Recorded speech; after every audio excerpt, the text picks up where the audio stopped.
샬롬 소망우리교회 정지수 목사입니다. 여러분, 아카시아 나무를 아세요? 과거에 어렸을 때 동구 밖 가수원길 아카시아 꽃이 활짝 폈네, 이런 노래들을 우리가 참 많이 불렀습니다.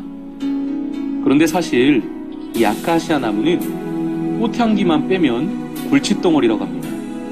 일제시대에 무분별한 벌목과 6.25 전쟁의 포화 속에서 벌거숭이가 된 산을 푸르게 만들기 위해서 나무 심기 운동이 시작되었는데요.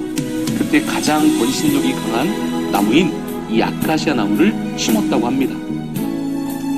이 아카시아 나무는요, 생긴 곳이 바르지 못하고 빨리 자라기 때문에 내구성이 없어서 건축 재료로도 쓰지 못한다고 합니다.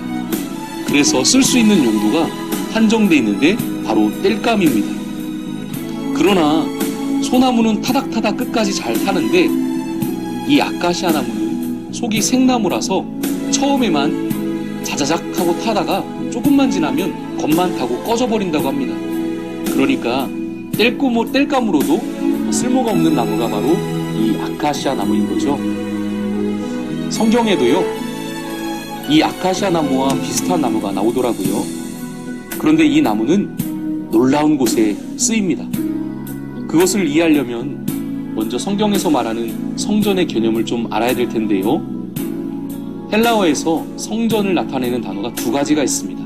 하나는 나오스라는 단어이고 하나는 히에론이라는 단어예요. 히에론은 제사장의 뜰, 성소, 지성소를 모두 포함한 성전 전체를 가리킬 때 사용했고, 나오스는요, 오로지 한 곳, 바로 지성소만 나타낼 때 사용하던 단어였습니다.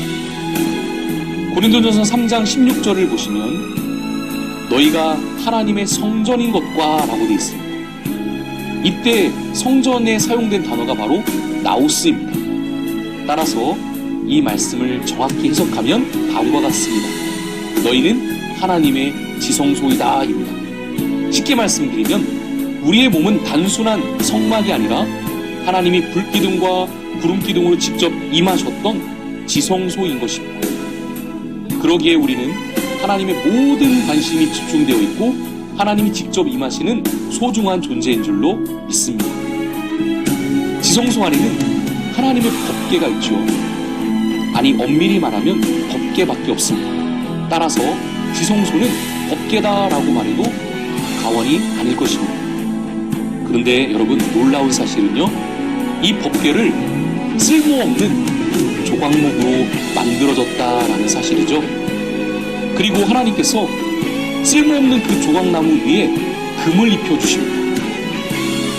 조각목은 고급나무가 아니에요. 광야에 우두커니 서있는 볼품없고 쓸모없는 나무인 것입니다.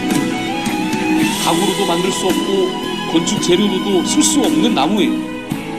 가까이 다가가 쓰다듬지도 못할 만큼 온몸에 가시가 덮여 있습니다. 생긴 것도 아카시아 나무와 비슷합니다. 생존력이 강해서 다른 나무들이 살 수 없는 광야에 혼자 자라난 아무도 거들떠보지 않는 외로운 나무가 바로 조각목인 것입니다. 그런데 하나님은 모세에게 이 조각목을 잘라서 법궤를 만들라고 명하십니다. 향기 나는 백향목도 아니고 내구성이 강한 올리브 나무도 아닌데 또 아무도 귀하게 여기지 않는 이 조각목을 가장 귀한 법궤로 만들라고 하신 겁니다. 그리고 그 조각목 위에 금을 입히라고 명하십니다. 사랑하는 여러분, 이것이 우리 인생을 향한 하나님의 사랑인 줄로 믿습니다. 하나님은 아무짝에도 쓸모없고 단지 땔감으로 적격인 우리를 구원하셔서 주님의 자녀로 삼으셨고 지성소 안의 법궤 인생으로 바꿔주셨습니다. 그리고 그 조각목을 그냥 쓰시지 않고 금을 입혀주셨듯이 우리에게 금 면류관을 씌워주시고 금빛 가득 품은 세마포로 둘러주실 것입니다. 아무 조건 없이 조각목 인생을 금을 입힌 법궤 인생으로 만들어주셨어요. 그러니 이보다 더 큰 은혜가 어디 있겠습니까? 조각목을 택해 법궤를 만들고 그 위에 금을 입히고 가장 소중한 지성소에 두시고서는 낮에는 구름기둥으로 밤에는 불기둥으로 우리의 삶에 임하시는 하나님의 사랑, 이것이 가장 큰 은혜인 줄로 믿으시길 바랍니다. 오늘도 이 주님의 은혜에 거하며 승리하는 여러분 되시기를 주님의 이름으로 축원드립니다. 샬롬.